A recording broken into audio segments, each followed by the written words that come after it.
I guess we've all been very hungry for this after the lockdown, and then the actual live events have never come back. So I think it's good to just refresh our skills in networking. And also, if you're an introvert like I am, you probably think this is the most scary thing ever.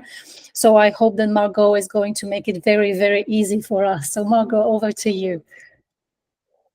Amazing. Thank you so much, Iwa. That was such a lovely introduction, and definitely something that's top of mind for me. I know most people would say, oh, you're very extroverted. Like, is it difficult for you to do networking? Yeah, absolutely. It is terrifying, and I'll tell you a little bit more about that as well. So I'm just really glad that everyone's here today, and hopefully we can have a session where it can be very interactive and we can all practice and take away some practical tips and skill sets so that it becomes less daunting and less scary. So just a quick little intro to who I am. I'm Margo. I don't really want to spend too much time on this slide. Just in terms of a little bit about me, I am a fractional chief marketing officer and growth advisor. So I help startups in their seed to Series A stages with their founders being able to take their MVP to find product market fit. So I work with early stage startups in a variety of different industries. And so I have experience in both brand management and also in growth. And there's a bunch of brands I've worked for there, but less important than what I have to offer in terms of what is important for you guys to think about how you want to present yourself and how you want to be engaging with different people. I just actually started my fractional business and my self-employment last February. So it's been a year and a bit. But it has been a really fantastic journey. And I think networking has been just a really great way for me to drive business. So I hope to share some of those tips and tools with you guys so that you can be successful in your own business as well. Oh, also some fun facts. I'm Canadian. That's where the accent's from. If I'm talking too fast, please let me know. I apologize for that ahead of time. I'm also a certified yoga teacher, and I also have a culinary arts certificate. So random fun facts about me. But less about me, more about you guys, and why we're here and what do we want to do today. So fun fact, 85% of job opportunities are made from working. Actually, 100% of my job opportunities has been made from networking, and it's been really great in terms of my stream of success, but this is really dependent on each person, right? There's also great platforms like Juno that can help connect you with the right jobs. There's always different types of ways you can get to it, but also as freelancers, I can understand like it is quite difficult. So this is a great way to think about where to start. So for today's agenda, I outlined a few things, but we also have breakout sessions too. So the first I wanted to cover is just really thinking through and changing your perception of networking. The second is around overcoming fears like social anxiety. That's something that I personally dealt with quite a bit too. The third thing is around strategies to build genuine connections. And the fourth is just practical tips. And we'll have 2 breakout rooms that we're going to try out, depending on how many people we get. Iwa will lead one, I'll lead one, and we'll see too if you guys can facilitate your own. But the idea here is so that you guys can share tips amongst yourself and also give it a go, because that's the whole point of being able to try it. All right. Also, if you have any questions, feel free to pop that into the chat or put your hand up at any point. I hate to make this like a lecture. I love it for it to be interactive and more of a dialogue in terms of how we can all do this better. I know I can be better at it too. So I'm by no means like perfect in this. So would love to just, as you have questions, put up your hand or pop them in the chat and I'll try to get to them. All right. So originally when I was looking at this to kind of describe what is networking and what it isn't, I actually didn't want to give you an answer of, oh, well, networking is this, networking isn't that. I think the whole idea here is actually there's a lot of negative connotations around networking, right? Where sometimes, it can be superficial, it can be too salesy, it can be too self-serving. There's a lot of I guess scariness around it, or like bad connotations. It's often a bit awkward as well. And I remember before too going to a few events and people just handing out business cards. And honestly, there's negative parts to it, but then there's also good parts too, right? And so it's really thinking about not what it is and what it isn't, but actually shifting how you feel about what networking is as a whole. So one of the things I was thinking about is like, okay, how can you better like shift your mentality and mindset of your networking approach? So maybe that's around like building mutual connections. So it's more about giving and receiving. Like not thinking that it's, oh, this is going to be a transaction that happens.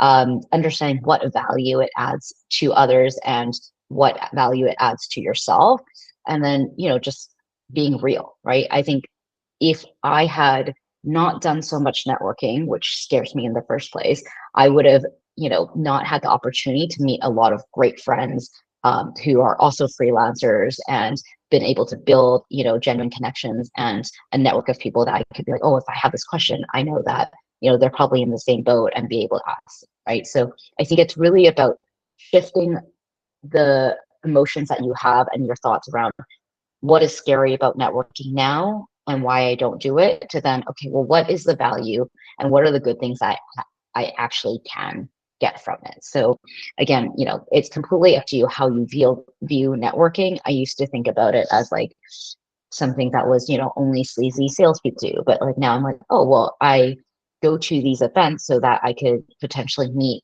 new friends, potentially meet like great people. And I think that's a great way to approach it. So you're not also looking for and hungry for something that isn't there for you, so you're also not disappointed in that too. So yeah, this was just kind of a thought in terms of how you can shift that. This is recorded and it will be sent out afterwards, and I believe it's also on the freelancer resource center that Eva will have too. So I'll let her answer that question afterwards, but I just saw that pop out. So again, any other questions, you're welcome to shoot that through. So a little bit in terms of my journey for why I became a freelancer. The reasons I did it was because I wanted autonomy. I wanted like just to be able to have a lot more flexibility in the type of work that I'm doing. I work mostly remotely now, so that's been really fantastic to have that freedom.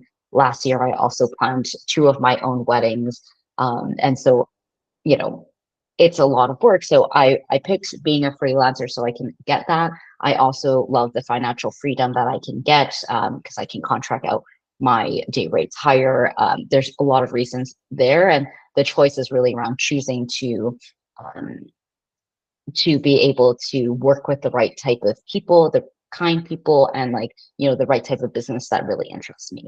So I know everybody has a different reasons for why they became a freelancer, and I'm not sure if you guys are just in all freelancers now or new to it or have been on this journey for quite some time. But I also wanted to start by just seeing okay, and you can put your little hand up to say why you chose to be a freelancer, right? Like, is that because of balance? Did anyone choose it for balance?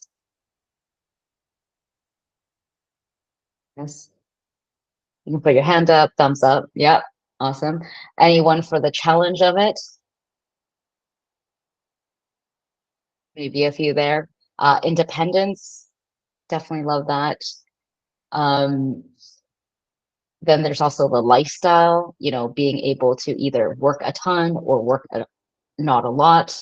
Also love that. Different opportunities to different industries. Yep. And passion.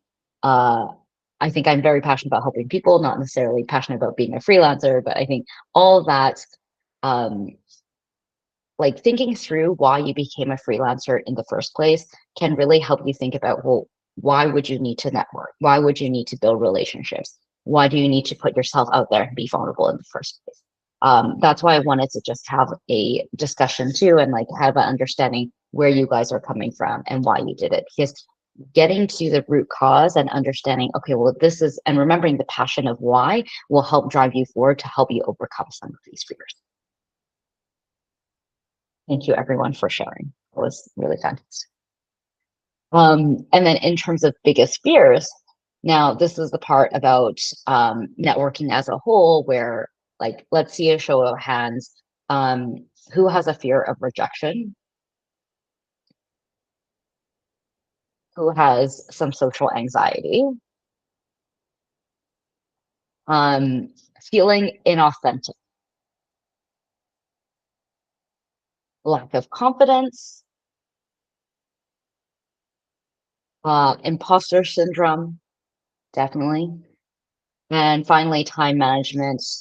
Yes, I definitely overcommit myself to too many networking events, and that's probably not a great thing, right? But it's great to see, because so many people can relate to all these different reasons why they are not networking in the first place, or it's difficult for them to take that first step. So it's just nice to be able to first recognize the value of networking, why you're doing it in the first place, then acknowledging, okay, well, what fears do I have, and how do I actually tackle each and every one of them, right? Or maybe it's just, how do I tackle a few of them so I can take that first step into networking.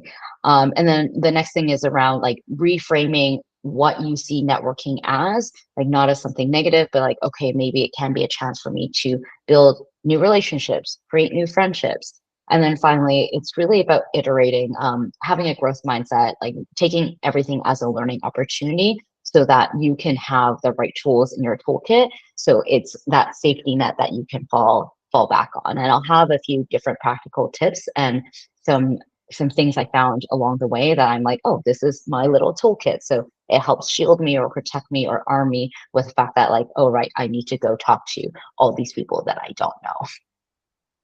Okay. Again, thank you for sharing all of that. Like, it would be great in the breakout sessions too to see that same level of interaction and engagement once we have some time to also discuss that as well. I wanted to deep dive a little bit into social anxiety. The reason for that too is because I think, especially coming out of lockdown, and this was something that was quite new to me that I didn't actually experience before. But I did find that social anxiety was something that, even though I'm quite an extroverted person, I do need a good amount of time to be introverted. But now I've been finding, you know, to get myself prepared and ready to like go to a big event or go to even something with my friends, it takes me a little bit more time and a little bit more effort to do so. And so I looked into the root causes of it. And so when you think about understanding social anxiety, the what that comes from is really a fear of, you know, rejection and fear of negative emotion that comes from other people. And so you have to think like, you know, it's it is something that is scary, because you know you're putting yourself out there and you're being vulnerable, and the impact of what that has on networking is that it means that if you are scared and you're not going to any of these events, it does hinder your ability to create different professional relationships. You can avoid it altogether, and avoid those interactions. And so I wanted to share some of these examples with you guys, because you might have, you know, felt some of this yourself. But I often feel like an imposter, even though, you know I have all these great qualifications. You know, it's hard to have that right level of engagement with other people in that first step. But I do find that the more I go to these and the more I get over that first little hurdle, it does become a lot easier.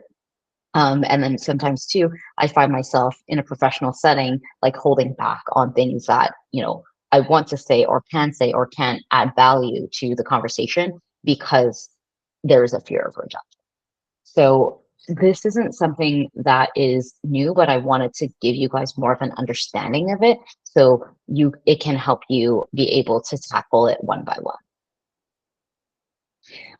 In terms of how to overcome the fears, what I try to put in here too is some helpful things that would really be able to let you challenge those negative thoughts. So, you know, a lot of that is around questioning the evidence behind it. So when I think about, oh, I'm going in like, oh, I'm a bit of an imposter because I'm in this room full of all these VCs with all these angel investors and I'm so new to it. Like, how can I actually challenge my thought and challenge the evidence behind the fear? So, okay, maybe it's around, yes, I am new, but at the same time, I don't need to say that I have a ton of experience. So why is it that I'm scared of being in a room where other people are a lot more qualified, right? And it's also reminding myself too, it's like, oh, I might not be qualified in this one thing, but I have all these other great qualifications as well. So how do you reframe your thoughts so that you can balance out, you know, the negative feelings you have and the fear that you have, right? Another thing is around even just practicing and building on your conversational skills. And I say that conversational skills as if it's a hard thing. It's really just speaking to, right? It doesn't need to be difficult, and we don't really need to overthink it. So sometimes I would say, even just having simple icebreakers is quite helpful to be able to engage with someone. Another thing would be just like noticing how other people are responding, if they are engaging, if they're not. And then also just asking questions where you're genuinely curious about, what they do, or what they have to say as well. And we have some more practical tips later on as well. But I think the the first step is around, understanding, how do I break those habits in terms of your negative thinking, how to start practicing these conversations. And then the last thing is actually just trying and getting your path into, okay, maybe you start with smaller events first before you go to a really big, right? Maybe you have like a specific task that you want to do each time. So it's like, oh, I'm going to talk to two new people, and that's, or I'm going to learn about this one person, and and that can be totally fine too. But it's just breaking it down into easy bite-sized pieces so that you guys can conquer your fears. And then lastly, something I like to do often too is reflecting on the experiences and trying to improve on them. A few things on practical tips. What I like to do here is, again, like setting a clear goal. It's like, okay, well, what is my overall networking aim? If you're at the start of your freelancing journey, maybe the first networking goal is just to be like, okay, I just want to find some people that I can connect with so I can get some guidance on how to even do this and how to know. Maybe that's a goal for you. Or if you're further along in your journey and you need new business, maybe your goal is around, okay, I would love to be able to do some networking so I can figure out, okay, where can I find my next business and um, my next job, right? Like that could be another option. But I think these are quite personal to you guys. So I wanted to just give you some examples so you can think through why you are doing it in the first place. The second thing is that I would often like try to prepare myself a little bit for the event, so it also feels a little bit scary. And I'm like, okay, well, at least I have these types of things to talk about or think about, or like I look into who's speaking there so that I have some speaking points. I'm like, oh, okay, like I might want to speak it with so and so because they have experience in this type of industry that I'm interested in. You can also use icebreakers. So like, tips I usually use that I find is honestly the easiest is just saying, hi, I'm Margo, what's your name? That's like the easiest icebreaker to be like, okay, how do I even start this conversation? Because everybody knows their own name. Right? So it's a great way to just kind of break through the ice and cut through that. I've also used before, what brings you here, or like, how did you like the conference if you're at the conference, or like, oh, tell me more about what you're up to. Like these are easy things that anybody can use. Another tip that I have too is like, I've found buddies before. So I've had like one friend who is my buddy that I would have just met there, and an easy question would be like, oh, like, did you come here with anybody else, or are you here on your own? And I'm like, oh no, I'm here on my own. I'm like, oh great, like I don't know anyone either, would you like to be my buddy for the night or whatever, or just, do you want to be my buddy and we can go and chat with people, right? It's a great way to just have a partner in crime in that. um, the other thing too is just to make sure that you're also listening to other people, not just talking at them, and offering your expertise without expecting any returns. I think that's quite a nice way to be able to build your own approach and be able to have something that's right for you. And then finally, like I do like to follow up with people afterwards, send them a personalized message, connect with them on different professional platforms, But again, like it's what works for you. Sometimes I like to connect with them on platforms afterwards. Other times I don't, right? And then other times, if I feel like they're actually really cool and really want to be a friend, I'll grab their WhatsApp number, right? It's completely up to you. But I think the idea here is just to set yourself up in the right strategy so that you can go and tackle this. So I wanted to spend some time, about 5 to 10 minutes in our breakout rooms. And so our first breakout discussion is around that first part of building your strategy and your journey. So first is acknowledging, okay, well, let me tell us more about what makes you hesitant about networking.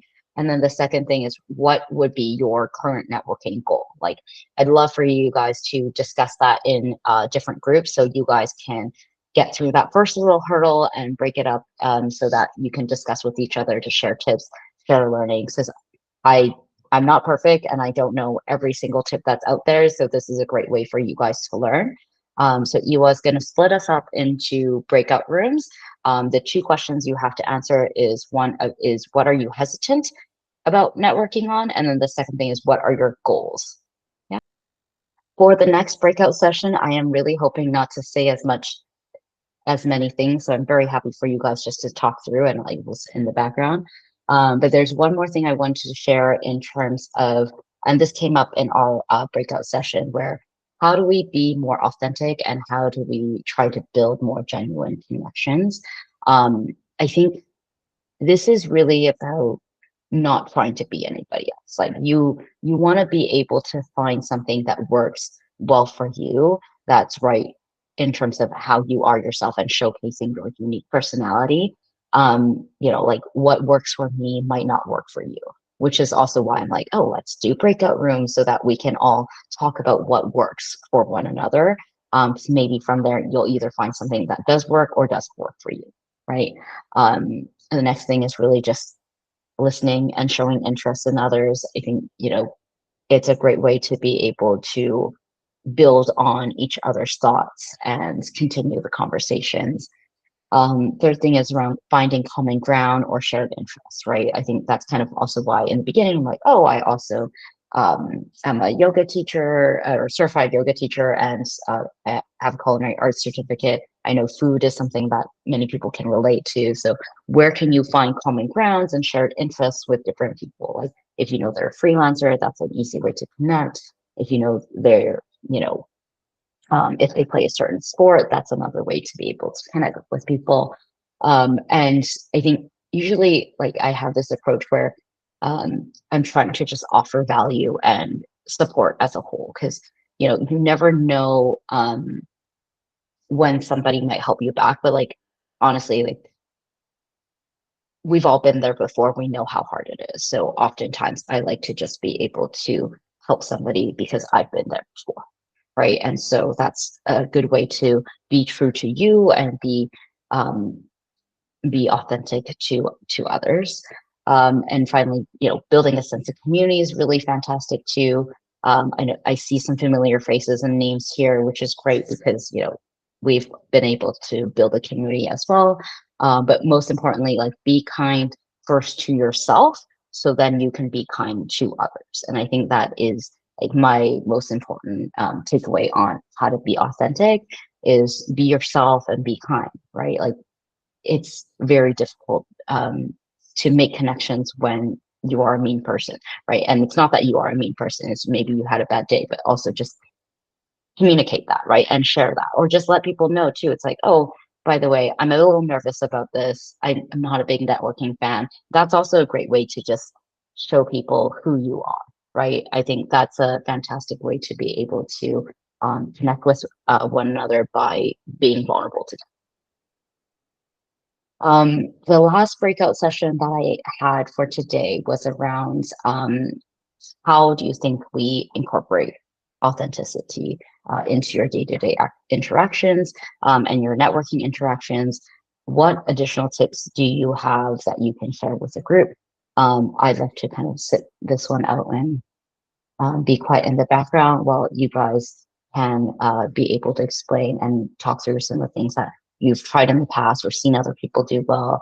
That would be really fantastic to do one more breakout session, and we'll have some time at the end to do a overall discussion or answer any questions too. I observed a lot of really cool findings too that I'd love to share.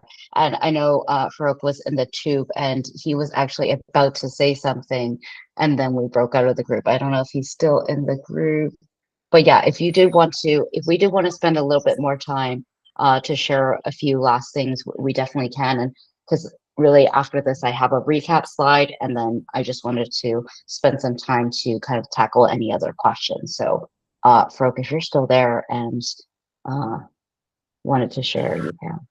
Yeah, I'm still here. I There we was go. just sorry. I was just gonna say. I was just saying that like all the points that were made in our breakout group, like kind of resonated. I think for me as well, when it comes to authenticity, because I am very driven, and I do try to pay attention to those things. So I find it easy to relate to people off the back of that, and I always try and find something I get quite interesting about someone, and then try to express that as a way to start a conversation.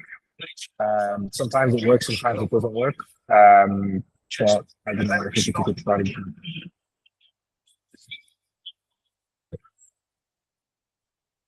How many people, thank you for sharing. How many people actually heard what he said?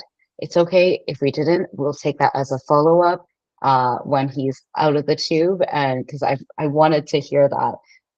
I heard some things about like listening to others and connection, and I think I lost some of the connection. But key themes I heard from our group as well, that I'd love to share. I know it came up first where it's like, oh, what about using a compliment? And then soon enough, Malo was saying like, oh, well, actually, Neil's like, that doesn't feel quite right for me. And you can kind of see that's actually, what would work well for him in terms of what is authentic to how he would approach it. But Mala needs a different approach. And so, her talking about, oh, actually, I'm a bit nervous about this. That's something that's authentic to her. Whereas with Katya, she likes to find her people in the corners of the room that's she can have more one-to-one conversations with, and then the group grows bigger. So it was really interesting to be able to see all these different ways that other people had their own tips and strategies to be able to do their networking, right? So again, there's not one way to do it. I think the more you share, the more you talk about it, the easier it becomes. And of course, there's just trying it on your own, right? And trying to get through some of this. So in terms of just a quick recap on what was presented, I wanted to save some time so we can discuss. The first thing was around like just remembering and understanding why you networking in the first place. Like, is it because, you became freelancer and it was the best thing that ever happened to you, and you have this really big goal of either getting a new amazing job or, meeting new friends, etc. Like understand why you're doing it will help you with overcoming it. Starting to shift your perspective of thinking of it as something that is, sleazy or salesy, like will make things a lot less daunting. Building your own strategy on what works well for you, giving that a try, refine it after each event, offer value where you can. Don't be afraid to, and don't forget to speak up. And finally, be genuine, be yourself, and be a kind. All right. Thank you so much, guys. I wanted to wrap that up. Please do connect with me on LinkedIn, but I also wanted to hear more from you guys and discuss it as a group. I missed a little bit of the beginning because I was late. Are you gonna host more of these kind of events, or can you for people that were dialed in a bit late, can you just repeat, Margo? Yeah, in terms of this event in particular, it is recorded, and anything you miss, you'll get afterwards. But if you did want to see some certain things that I think, in terms of key highlights, are good to know about, is just more about shifting your perceptions of networking, reasons why you became a freelancer. So this was a bit more interactive, different fears that people have, a little bit about social anxiety, overcoming the fears. But yeah, it will be published. But just so that I can recap it for you, here's some like practical tips.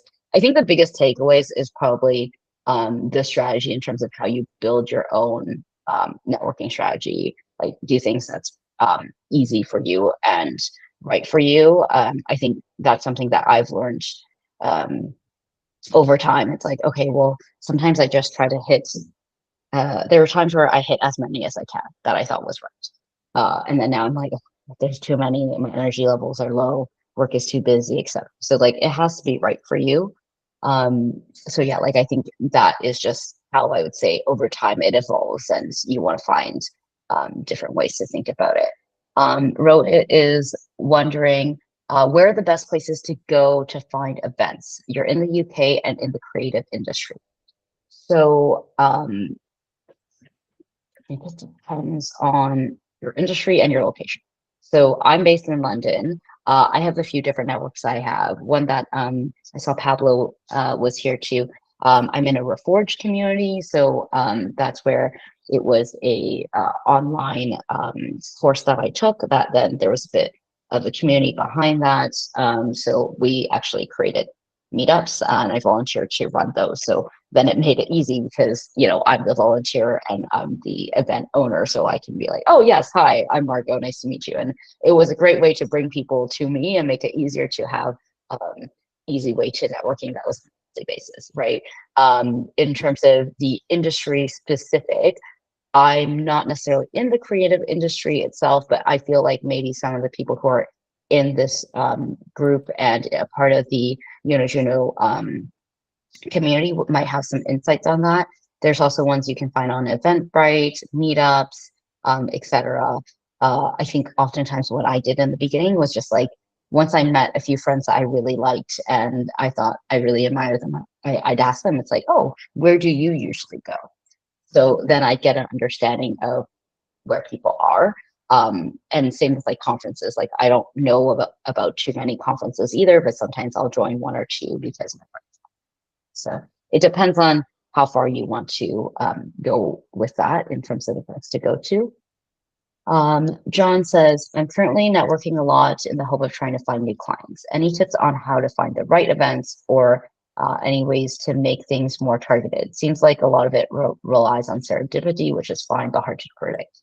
Absolutely. Totally hear you on the very hard to predict. It's actually all about timing too, right? Because you might have somebody that you met, 2 years ago that now finally comes back and is like, oh, right, like we should work together, or I have a project for you, or like, so-and-so needs help. Like it is hard to predict. I find in the way that I've structured my business and my work, I don't need that many clients to be able to be fully at capacity. So I think that's also a thought around, okay, well, how can you think about in terms of the amount of work, positioning in a way so that, you can time it right. Like if typically it'll take this amount of time to be able to, get a lead in and close that business, then just making sure that you have that pipeline of, okay, maybe I need to do more networking in the beginning so that I have a lot more people in the future.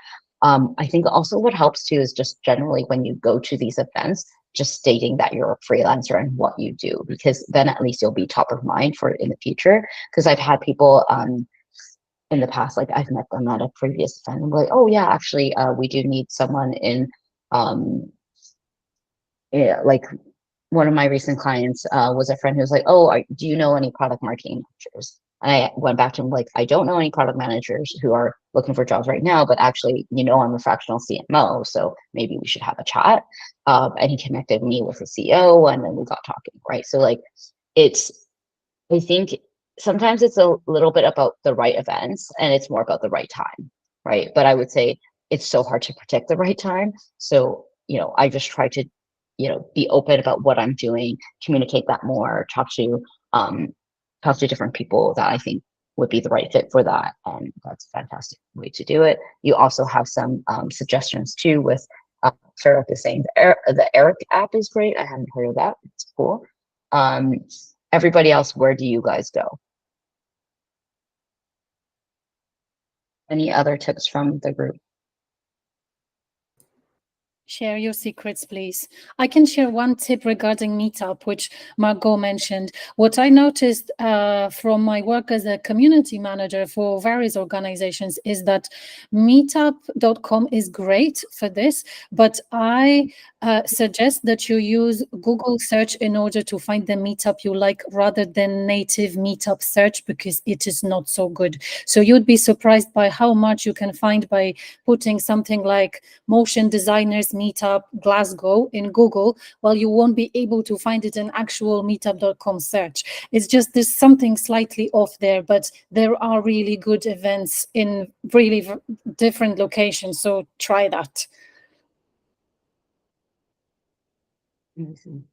Mala, you had a question?